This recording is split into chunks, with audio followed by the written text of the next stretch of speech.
wabarakatuh. Hello student, good afternoon. How are you today? Alhamdulillah, Miss Dina fine too. Semoga kita semua tetap dalam keadaan sehat walafiat. Amin ya robbal alamin. Baik anak-anak, pada kesempatan kali ini Miss Dina akan menyajikan video pembelajaran pendidikan agama Islam bab 8 mengenai memahami sikap kerjasama dan tolong-menolong. Nah, sebelum kalian menyimak video pembelajaran dari Miss Dina, seperti biasa sebelum belajar kita membaca doa belajar terlebih dahulu. Get ready, sikap berdoa. Come on student, before study, let's pray together. Bismillahirrahmanirrahim.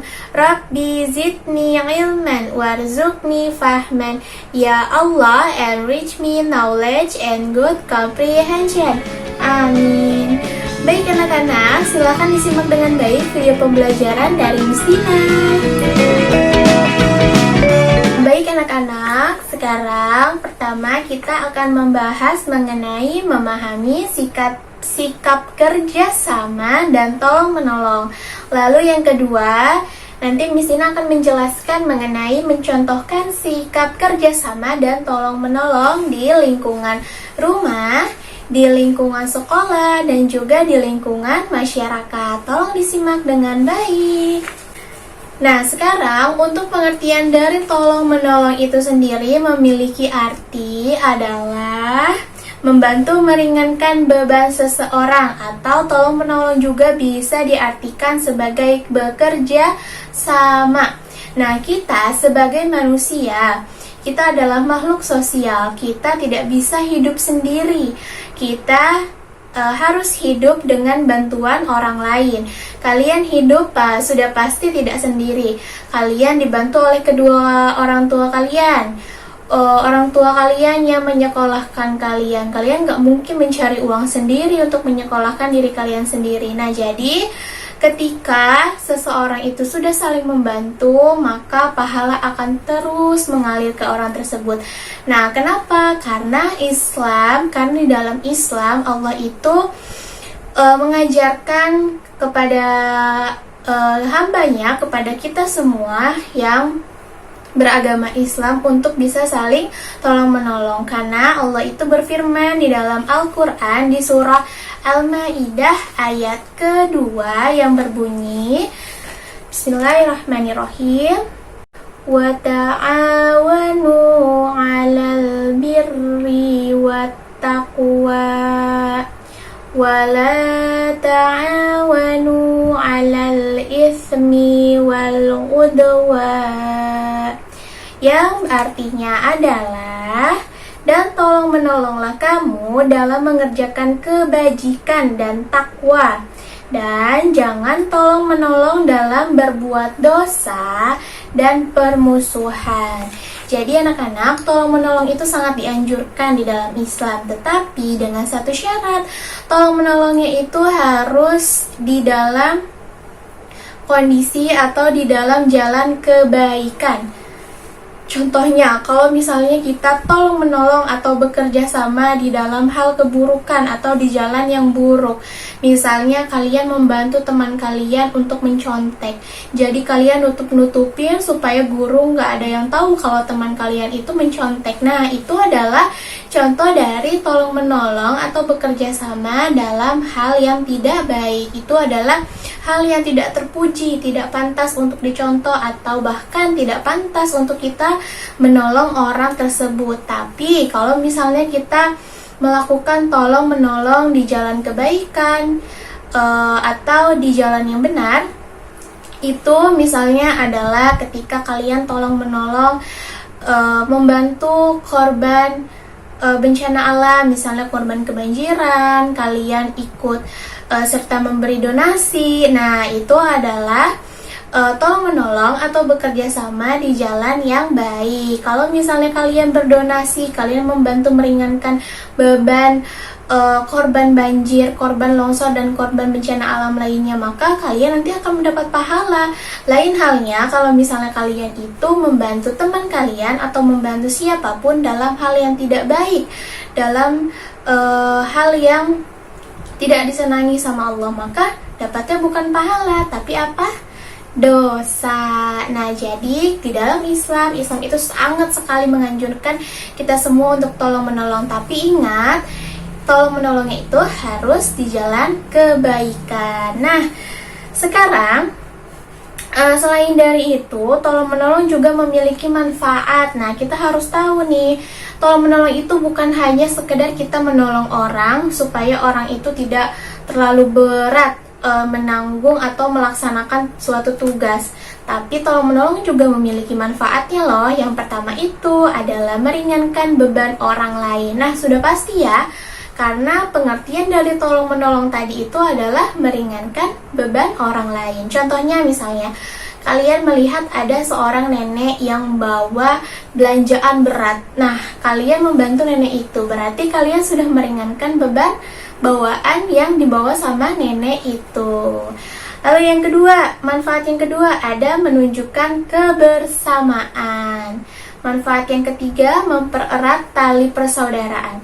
Anak-anak, secara tidak langsung kalau kalian itu menolong teman kalian, menolong saudara kalian,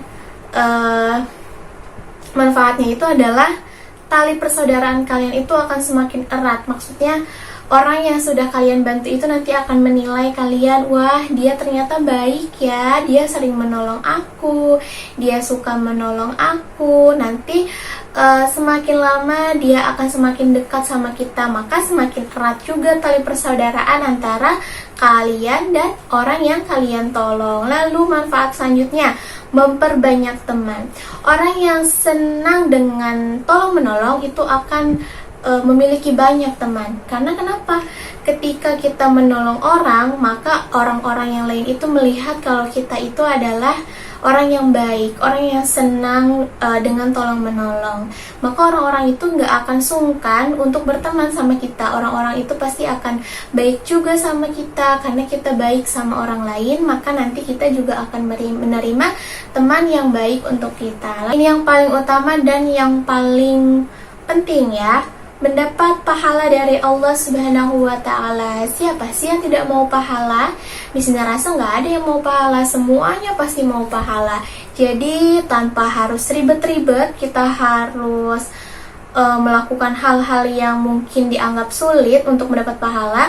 Dengan cara kita tolong menolong saja, kita sudah mendapatkan pahala. Tapi ingat, tolong menolongnya harus dengan ikhlas. Kalau tolong menolongnya itu dengan pamrih atau meminta imbalan, meminta bayaran setelah dimintai tolong, itu namanya tidak ikhlas. Nanti tidak dicatat pahala sama Allah. Selanjutnya yang terakhir, orang yang suka menolong akan mudah juga mendapatkan pertolongan. Jadi ketika kita itu memudahkan suatu urusan orang lain, maka Allah juga nanti akan memudahkan urusan kita. Begitu juga sama antara manusia dan manusia. Ketika kita sering menolong manusia, ketika kita sering menolong seseorang, maka nanti ketika kita kesulitan, pasti akan ada orang-orang baik yang akan menolong kita karena kita sering menolong orang lain. Nah, sekarang kita akan membahas mengenai contoh perilaku tolong menolong dan kerjasama. Yang pertama, tolong menolong dalam lingkungan keluarga. Itu ada membantu ibu menyelesaikan pekerjaan rumah. Kalian misalnya suka menyapu, ngepel, atau mungkin cuci piring kalian habis pakai makan. Nah, itu salah satu cara untuk kalian bisa meringankan beban orang tua kalian. Selanjutnya, membantu ayah, baik diminta ataupun tidak diminta. Nah, alangkah lebih baiknya kalau sama kedua orang tua kita atau sama orang tua lainnya, kita itu tidak perlu tunggu dimintai tolong dulu, tapi kita yang menawarkan pertolongan misalnya, atau menawarkan bantuan misalnya, mama ada yang bisa aku bantu nggak? Atau ayah ada yang bisa aku bantu? Ayah, aku harus ngapain nih supaya aku bisa bantuin ayah? Kayak gitu ya. Lalu selanjutnya, mengajari adik belajar dan mengerjakan PR dan pelajaran sekolah. Kalau yang tidak punya adik berarti kalian bisa membantu kakak kalian. Membantu kakak kalau belajar itu gimana sih, Miss? Kan sudah pasti lebih pintar kakak dibanding aku gitu. Dengan cara kalian tidak mengganggu kakak sedang belajar, atau ketika kakak sedang ada ulangan, kakak sedang fokus untuk belajar, kalian tidak perlu berisik, kalian tidak boleh ganggu. Nah, itu adalah salah satu contoh kerjasama antara kalian sama kakak kalian kalau yang di rumahnya tidak punya adik. Nah, itu untuk di lingkungan rumah. Lalu selanjutnya di lingkungan sekolah, tolong menolong di lingkungan sekolah. Yang pertama itu ada berbagi makanan dan minuman. Selanjutnya, mengajari teman ketika teman tidak mengerti suatu pelajaran. Nah, itu adalah tolong menolong juga. Misalnya, kalian itu lebih tahu materi tentang perkalian, tapi teman kalian tidak mengerti, belum terlalu paham. Kalian itu bisa menjadi guru juga untuk teman kalian sendiri, karena kalian sudah merasa paham sama materi perkalian berikut dengan cara penyelesaiannya. Jadi kalian bisa mengajarkan teman kalian yang belum paham, nanti dapat pahala juga loh. Terus nanti kalian juga bisa lebih dimudahkan lagi untuk memahami ilmu-ilmu yang lainnya. Lalu selanjutnya, rajin belajar bersama, karena tidak hanya menolong teman, tetapi kita juga tertolong. Lalu selanjutnya, membantu teman yang mengalami musibah gitu. Lalu selanjutnya, tolong menolong dalam lingkungan masyarakat. Yang pertama ada ikut bergotong royong dan bekerja bakti di lingkungan sekitar rumah. Yang kedua, memberi bantuan kepada orang yang membutuhkan. Nah, ini yang tadi Miss Dina maksud. Misalnya di lingkungan sekitar kalian ada korban bencana alam, kebanjiran. Mungkin rumah kalian nggak kebanjiran karena rumah kalian itu ada di dataran tinggi, tapi tetangga kalian yang jauh, yang rumahnya di dataran rendah, atau yang rumahnya itu dekat pinggir kali, mungkin kalinya meluap, banjir jadi ikut kebanjiran juga. Nah, kalian bisa membantunya mungkin dengan cara memberikan makanan, memberikan baju-baju yang layak pakai. Nah, seperti itu ya, membantu di lingkungan masyarakat. Selanjutnya, menolong tetangga ketika terkena musibah. Nah, Miss Dina waktu itu sudah pernah bilang bahwa saudara terdekat itu adalah tetangga kita sendiri. Kalau bukan tetangga kita sendiri yang menolong, maka siapa lagi yang akan menolong kita ketika kita ada musibah? Karena saudara-saudara kita belum tentu rumahnya itu berdekatan dengan kita. Tapi kalau tetangga kita itu sudah pasti berdekatan sama kita. Seperti itu ya, cara tolong menolong atau sikap tolong menolong di rumah, di sekolah, dan juga di lingkungan masyarakat. Jadi kesimpulannya adalah Islam itu sangat menganjurkan tolong menolong sesama muslim atau sesama manusia lainnya. Yang terpenting tolong menolonglah di jalan kebaikan, bukan di hal keburukan. Dan tolong menolonglah dengan hati yang ikhlas, hanya berharap pahala dari Allah, bukan berharap imbalan dari orang yang kita tolong, apalagi meminta uang. Oke, seperti itu penjelasan dari Miss Dina. Alhamdulillahirrabbilalamin. Tadi kalian semua sudah menyimak dengan baik video pembelajaran dari Miss Dina mengenai memahami sikap kerjasama dan tolong menolong.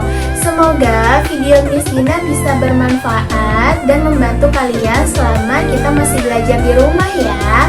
Dan semoga video Miss Dina juga bermanfaat untuk teman-teman lain yang sedang menonton video Miss Dina.